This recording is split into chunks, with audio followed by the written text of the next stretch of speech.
The orbital research station Meridian hummed with its usual symphony of recycling processors and atmospheric regulators, a mechanical lullaby that Jake Morrison had grown to find oddly comforting during his 3-year assignment. He was elbow-deep in a particularly stubborn ventilation shaft, cursing the engineer who had thought routing power conduits through the same space as air filtration was a brilliant idea, when the general alarm chimed twice, the polite version that meant, "Something interesting is happening," rather than, "We're all about to die horribly in the vacuum of space." The diplomatic reception proceeded with all the careful choreography of a dance where nobody was entirely sure of the steps, but everyone was trying very hard not to step on anyone's feet, metaphorically or literally. Jake had managed to position himself near the environmental control panel, partly because someone needed to monitor the atmospheric readings with alien guests aboard, and partly because it gave him an excellent view of the proceedings while maintaining the illusion that he was doing something productive. Commander Walsh was in full diplomatic mode, which meant he was using approximately 3 times as many words as necessary to say anything. The research conducted aboard Meridian represents humanity's commitment to expanding our understanding of the cosmos through peaceful scientific inquiry, fostering interspecies cooperation, and advancing the boundaries of knowledge for the benefit of all sentient beings throughout the galaxy. Lyralii listened with the kind of polite attention that suggested she had attended many such receptions, though Jake noticed her ears occasionally swiveled toward different parts of the room, as if she were monitoring multiple conversations simultaneously. Her 2 companions remained silent, their faces hidden within their hoods, which Jake was beginning to suspect might be less about ceremony and more about not wanting to deal with diplomatic small talk. "Perhaps," Lyralii said when Walsh paused for breath, "your people would be interested in witnessing our traditional greeting of understanding. It is customary among my people to share the light language when meeting new friends among the stars." "That would be fascinating," Dr. Vasquez interjected, practically vibrating with scientific enthusiasm. "We've read about your bioluminescent communication methods in the preliminary cultural exchanges, but we've never seen them demonstrated." Lyralii smiled, the first completely unguarded expression Jake had seen from her since she'd arrived. "Then perhaps we should dim your artificial suns, so the speaking light may be properly seen." Jake found himself reaching for the lighting controls before his brain caught up with his hands. "I can handle that. Just, let me adjust the spectrum and intensity to." His fingers moved across the control panel with practiced efficiency, gradually reducing the overhead illumination while maintaining enough ambient light for safety. The conference room settled into a soft twilight that somehow made the space feel more intimate despite being filled with diplomats and scientists. Lyralii closed her eyes and took a deep breath. When she opened them again, her skin began to glow. It started as a subtle luminescence along her hands and face, then spread in flowing patterns that traced pathways across her visible skin. The light pulsed and shifted through colors that Jake's eyes couldn't quite process, blues that seemed deeper than blue, greens that held hints of frequencies beyond human perception. The patterns moved like living things, spiraling from her fingertips up her arms, cascading across her shoulders, and forming intricate geometric designs that appeared and dissolved in endless variation. The room filled with soft gasps of wonder. Even her hooded companions had raised their heads to watch, and Jake could see the faint glow of their own bioluminescence beginning to respond, creating a gentle conversation of light between the 3 aliens. Jake was so mesmerized by the display that he didn't notice his own hand still resting on the lighting controls. When Lyralii's patterns suddenly intensified, pulsing in a rapid sequence that resembled a heartbeat made of starlight, his unconscious grip on the panel triggered the emergency lighting system. Instantly, the room flooded with pulsing red warning lights, the kind designed to grab attention during hull breaches or reactor emergencies. The effect should have been jarring, completely destroying the ethereal beauty of Lyralii's demonstration. Instead, something extraordinary happened. Her bioluminescence began to synchronize with the emergency lights. The red pulses of the alarm system became part of her light language, her patterns shifting to incorporate the new rhythm. What had been an elegant alien communication became something else entirely, a duet between organic and artificial light, a conversation between species mediated by the language of photons. Lyraliai's laugh rang out above the soft hum of the emergency system, a sound like wind chimes caught in a gentle breeze. The rigid diplomatic atmosphere shattered as completely as if someone had thrown a rock through a window, replaced by something warmer and infinitely more human. "I apologize," Jake said, his hand flying away from the controls as if they'd suddenly become radioactive. "I didn't mean to, the emergency system wasn't supposed to." "No," Lyraliai said, her patterns continuing to pulse in harmony with the red lights. "This is delightful. Your machines speak with light as well, yes. Though perhaps not as eloquently as they might." Commander Walsh looked like a man caught between mortification and relief. "Morrison, can you shut off the emergency system?" "Actually, Dr. Vasquez said, her scientific curiosity overriding diplomatic protocol, could we leave it on for just a moment? This interaction between artificial and biological bioluminescence is fascinating. The synchronization suggests some form of pattern recognition in the neural pathways that control. Dr. Vasquez, Walsh interrupted gently, perhaps we could schedule a proper scientific observation session later. Jake managed to reset the lighting system, returning the room to its previous soft illumination. Lyraliai's own glow gradually faded, though her skin retained a subtle luminescence that reminded Jake of moonlight on water. "That was not how we had planned to demonstrate our light language," she said, addressing the room but looking directly at Jake. "But perhaps it was better this way. Your accidental speaking with machines shows that understanding between peoples can come from unexpected places." During the brief break that followed, while Commander Walsh frantically checked protocols to see if accidentally triggering emergency systems during first contact qualified as a diplomatic incident, Lyraliai approached Jake directly. Her movements were unhurried, but there was purpose in the way she navigated around the scattered groups of diplomats and scientists. "Why are you staring?" she asked, her voice carrying that same melodic quality but with an undertone of genuine curiosity rather than accusation. Jake felt his brain perform another complete system restart. Every possible response seemed inadequate, too formal, or likely to cause an interstellar incident. The diplomatic training he'd never received certainly hadn't covered what to say when an alien princess asked why you'd been staring at her during a first contact ceremony. "Because you're lovely," he said, the words tumbling out before his internal editor could stop them.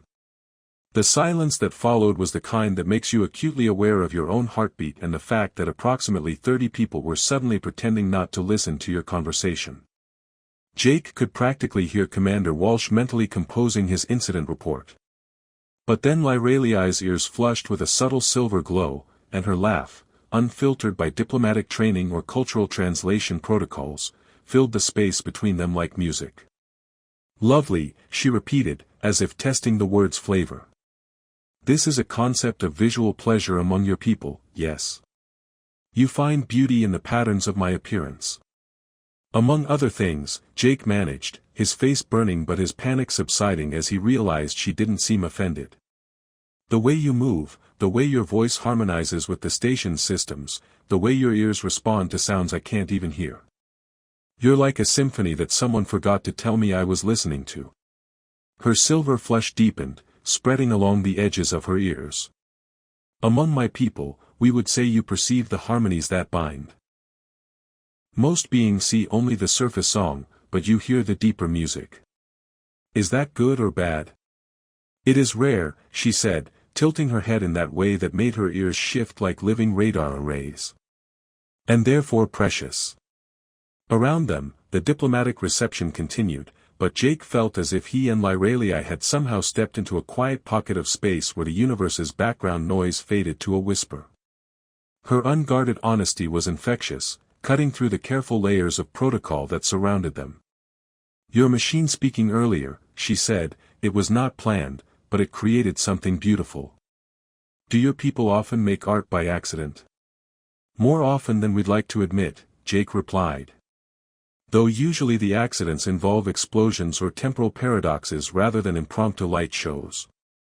Last month, someone tried to recalibrate the quantum recycler and accidentally created a pocket dimension in storage bay C. We're still not sure how to clean it out." Morrison to engineering, crackled his comm unit, which was unfortunately positioned just out of reach while he was wedged between two conflicting sets of pipes.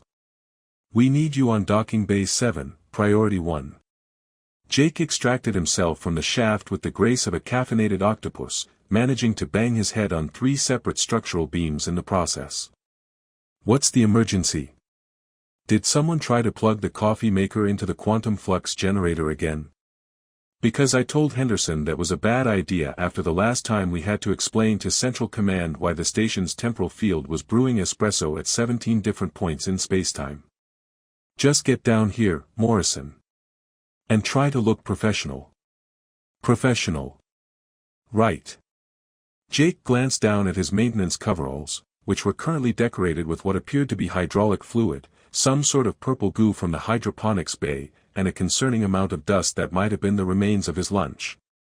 He grabbed a clean shirt from his locker, though clean was relative when you lived on a space station where the laundry system occasionally decided to wash clothes with recycled atmospheric moisture that smelled faintly of yesterday's dinner. The corridors were buzzing with more activity than usual, and Jake passed several science officers he rarely saw outside of their labs, all heading in the same direction. Dr. Vasquez nearly knocked him down as she rushed past, clutching a tablet and muttering something about first contact protocols, and why didn't anyone tell me we were expecting visitors. Docking Bay 7 was normally reserved for supply runs and the occasional inspection team, but today it was transformed into something resembling a diplomatic reception area. Someone had managed to find actual tablecloths. Jake didn't even know the station possessed tablecloths, and there were flowers. Real flowers, not the synthetic ones from the rec room. Where had they gotten flowers in space? Morrison. Commander Walsh spotted him and strode over, looking like a man who had been asked to organize a wedding reception with 15 minutes notice and a budget consisting of whatever they could find in the supply closets. "You're on escort duty." "Escort duty?" "Commander, I fix things. Broken things. Usually things that involve pipes or circuits or occasionally small explosions. I don't escort people. You do today. We've got a diplomatic delegation arriving in." Walsh checked his chronometer, 6 minutes, and half my diplomatic corps is down with that stomach bug from the Centauri food exchange. I need someone who won't accidentally start an interstellar incident. Jake stared at him. "Sir, last week I accidentally programmed the food replicator to make sandwiches that existed in a quantum superposition of both delicious and terrible until someone actually tasted them. Are you sure I'm the right choice for not starting incidents?" "You're what I've got, Morrison.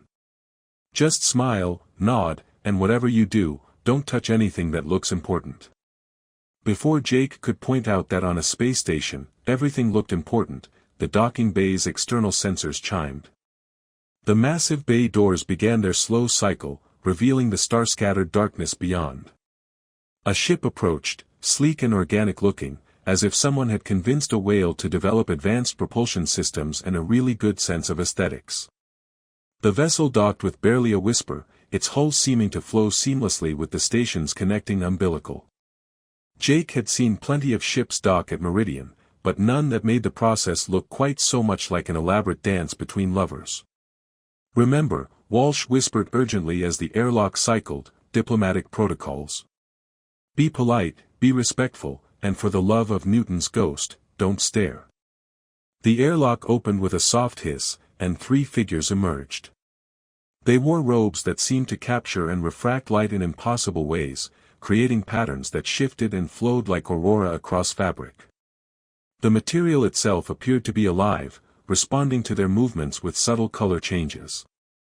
But it was the lead figure who caused Jake's brain to perform what could charitably be called a complete system restart. She moved with a grace that made the station's artificial gravity seem inadequate, as if she were floating just slightly above the deck plates. When she raised her hands to lower her hood, revealing features that were startlingly human except for the elegant, pointed ears that curved gracefully from her head, Jake's carefully prepared diplomatic greeting evaporated somewhere between his brain and his mouth. She was beautiful in a way that seemed to exist in several dimensions simultaneously, her skin holding a subtle luminescence that suggested depths of biology he couldn't begin to understand. Her hair fell in waves that caught the station's lighting and somehow improved it, and her eyes held the kind of ancient intelligence that made Jake suddenly very aware that humanity's first steps into space were probably adorable in the same way a toddler's first attempts at walking were adorable.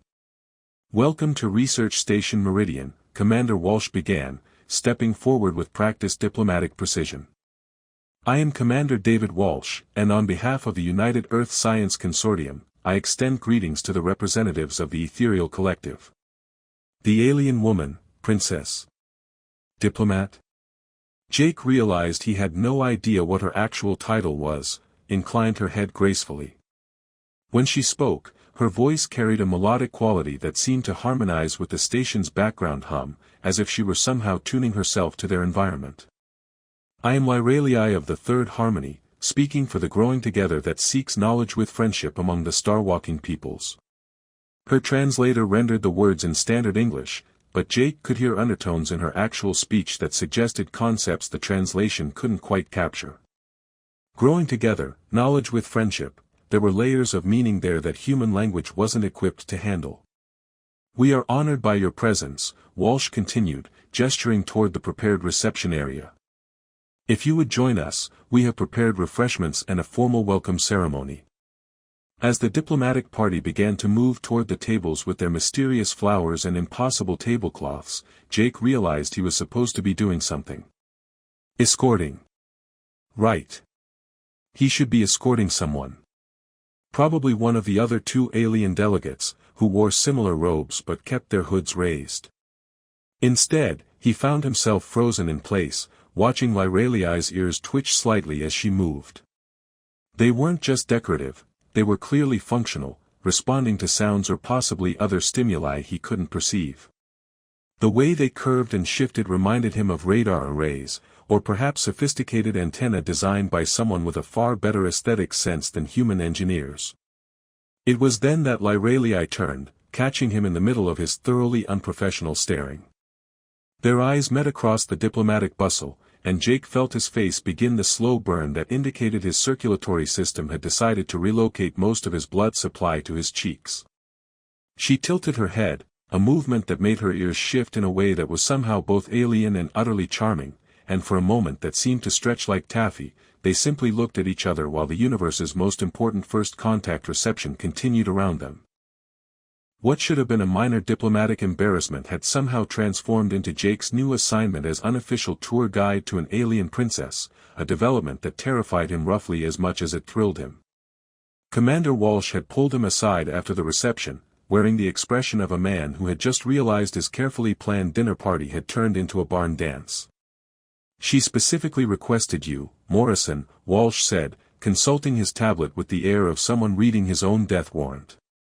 "Apparently, she wants to see the functional areas of the station rather than the standard diplomatic tour. I have no idea what that means, but Central Command is breathing down my neck about maintaining positive relations with the Ethereal Collective. Sir, I'm not qualified to give tours to alien royalty. Yesterday I got lost trying to find the backup cafeteria, and I've been working here for 3 years. You're what she asked for," Walsh replied. "Just show her around, answer her questions, and try not to accidentally declare war on anyone." Which was how Jake found himself standing outside Lyralii's assigned quarters at precisely 0800 station time, holding a maintenance tablet and what he hoped was a reassuring smile.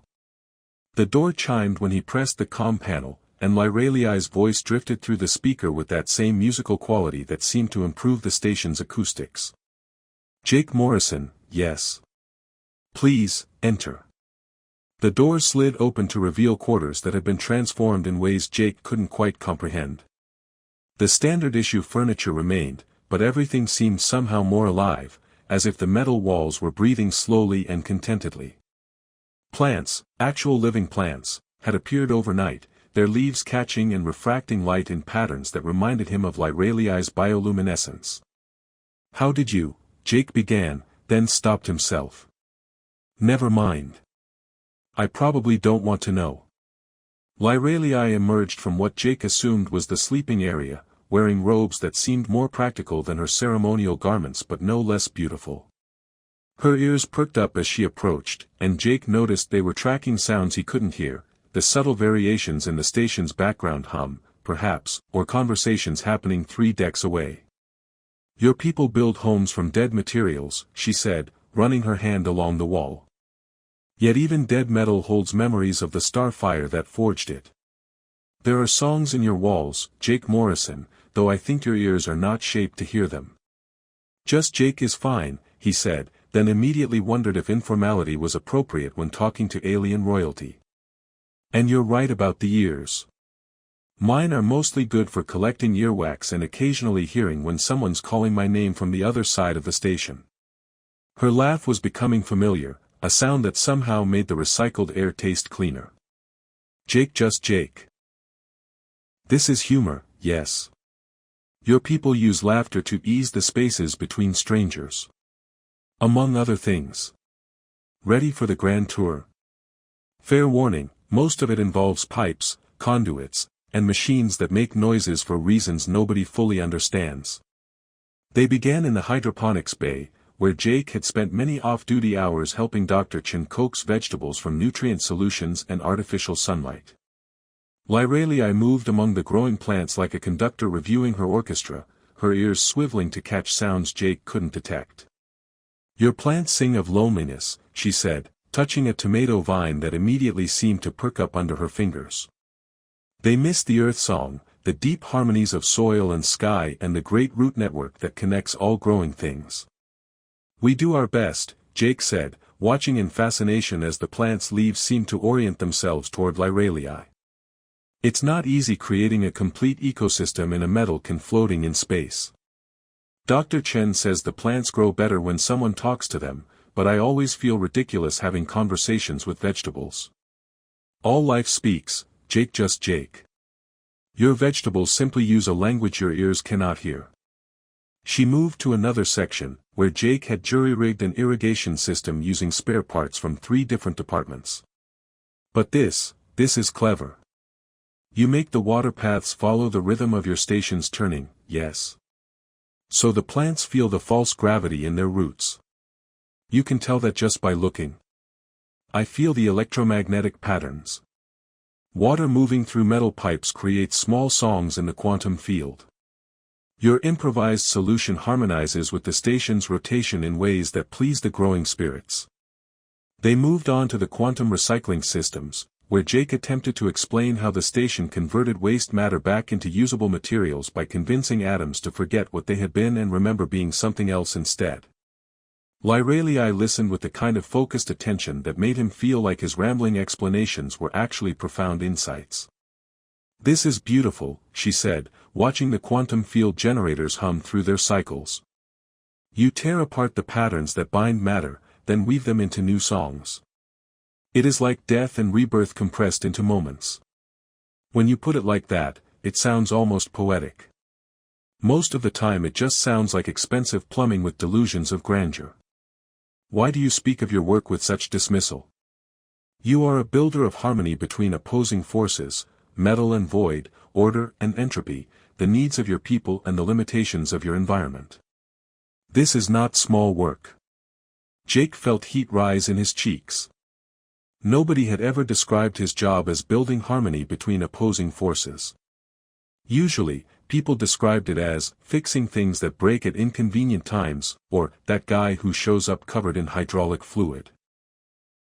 Their tour continued through sections of the station most visitors never saw, the maze of conduits that carried power and data between decks, the observation alcoves where off-duty crew members came to watch the stars, the emergency supply caches hidden throughout the station's superstructure.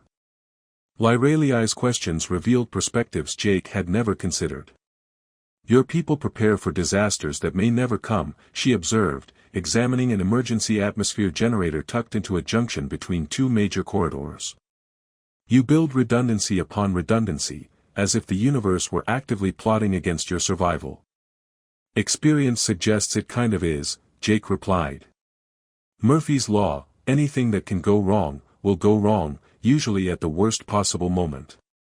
"Murphy was wise," Lyralii said solemnly. "Among my people, we have a similar saying, the cosmos delights in surprising those who think they understand its patterns. They reached Jake's favorite spot, the observation deck on level 7, where a transparent aluminum viewport offered an unobstructed view of the Helix Nebula. The swirling clouds of ionized gas painted the darkness in shades of blue and gold, their patterns shifting slowly across distances that made human lifespan seem like momentary flickers. "This is where I come when the station starts feeling too much like a tin can," Jake said, settling onto one of the bench seats. "It helps put things in perspective." Lyralei joined him, her ears immediately swiveling toward the viewport. "Your people see beauty in the far spaces. This pleases me. What do you hear out there?" The songs of stellar winds, the deep harmonies where gravity wells intersect, the whispered conversations between worlds that will not meet for millions of years. She paused, tilting her head. "And something else. Your station itself sings as it moves through the nebula's edge currents. The electromagnetic fields create patterns that, oh what? Your artificial gravity system. It is not merely functional, it is artistic. The way you have tuned the field generators to work with the station's natural rotation creates standing waves in the local spacetime. You have made your home into a musical instrument that plays for anyone with ears to hear." Jake stared at her. That's completely accidental. We just positioned the generators where they'd fit between the existing structural supports. The best art often comes from the marriage of necessity and inspiration," Lyralei said. "Though I suspect your unconscious understanding of harmonics is deeper than you realize." They sat in comfortable silence for a while, watching the nebula's slow dance. Jake found himself studying Lyralei's profile in the colored light from the viewport. Her ears moved constantly, tracking sounds and electromagnetic patterns he couldn't perceive, like a musician listening to a symphony written in frequencies beyond human hearing. "Among my people," she said eventually, "courtship rituals involve the creation of synchronized bioluminescent patterns. Potential partners attempt to harmonize their light songs, creating new patterns that neither could produce alone." Jake nearly choked on his own saliva. "Courtship rituals. I speak of this because I am curious about your people's customs. When someone finds another person lovely, as you said, what comes next in human interaction protocols?" That depends on a lot of factors. Usually there's stammering, awkward conversation, maybe dinner if nobody runs away screaming. Your people court with food sharing. Among other things. We're pretty simple compared to synchronized bioluminescence. Lyralei's ears flushed with that subtle silver glow. Perhaps simplicity has its own beauty. Your accidental light show yesterday, does this count as flirting among humans? Jake laughed, surprising himself with how natural it felt. If it does, I'm apparently better at flirting than I thought.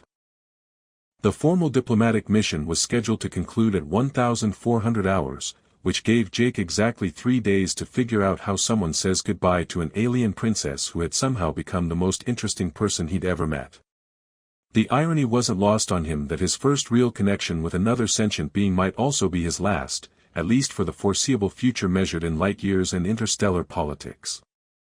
Commander Walsh found him in Engineering Bay C, ostensibly recalibrating the atmospheric processors but actually staring at a perfectly functional control panel while his mind wandered through increasingly improbable scenarios involving long-distance relationships across galactic distances.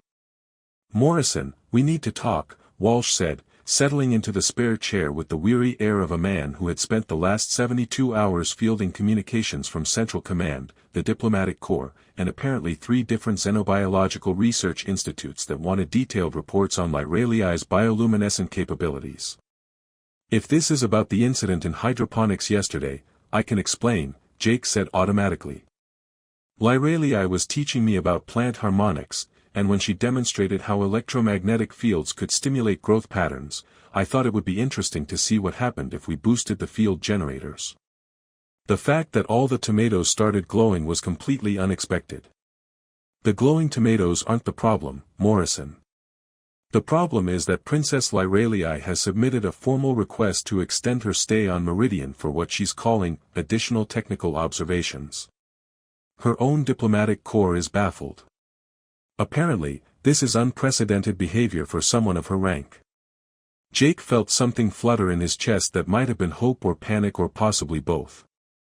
She wants to stay longer. For another month, pending approval from both governments. And she specifically requested you as her continued liaison for what she terms, practical engineering education. Central Command wants to know why a maintenance engineer has become essential to interspecies diplomatic relations.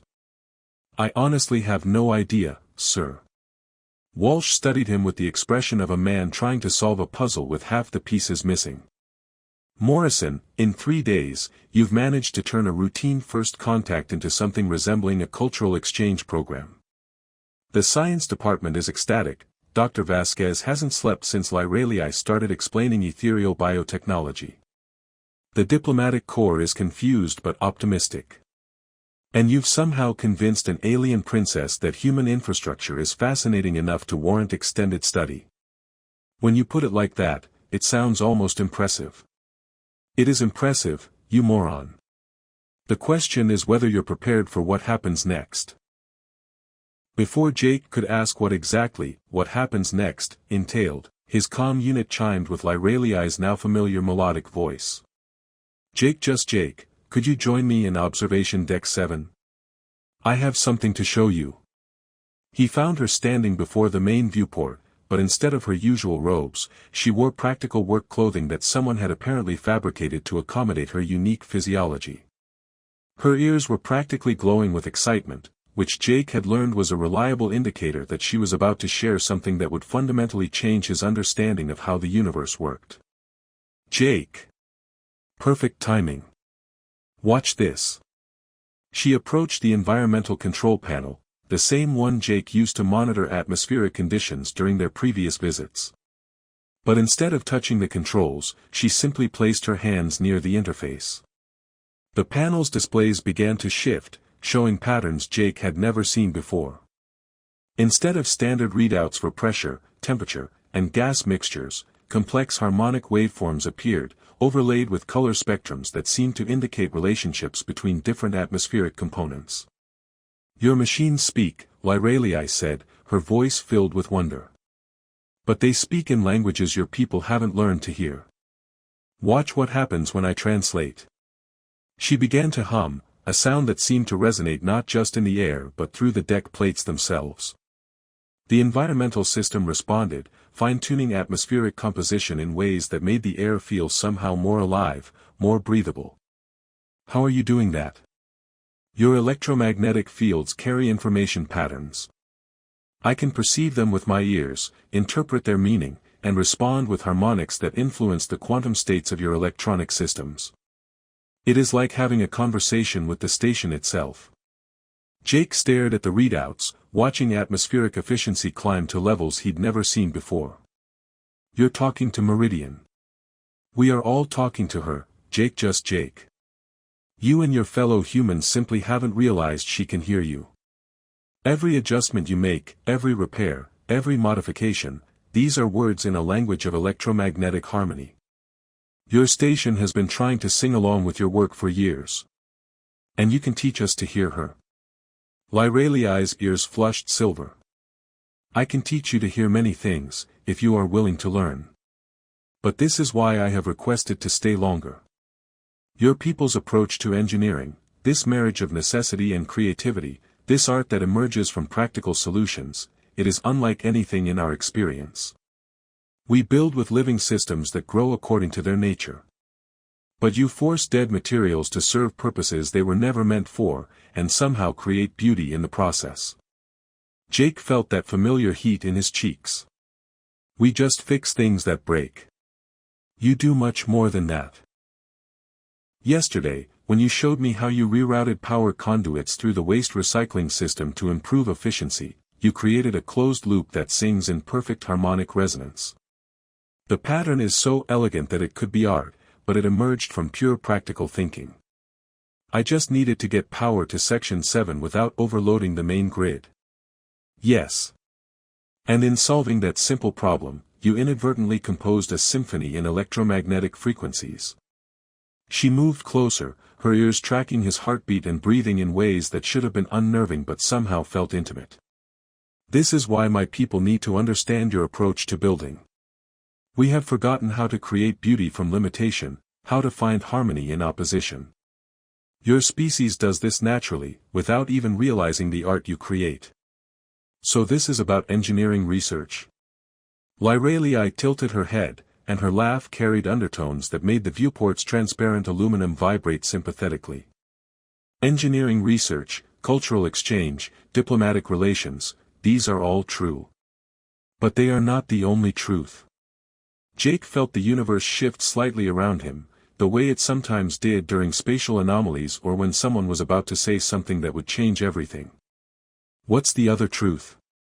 The other truth is that when someone finds another person lovely, and that person finds the first person fascinating beyond all expectation, and when their different ways of perceiving the universe complement each other like harmonizing frequencies. She paused, her ears flushing deeper silver. Among my people, we call this the beginning of understanding that binds. Is that like falling in love? It is like discovering that two different songs, when played together, create music that neither could produce alone. Jake felt his brain perform yet another complete restart, but this time it came back online with crystalline clarity. Lyralii, are you saying? I am saying that your central command has approved my extended stay.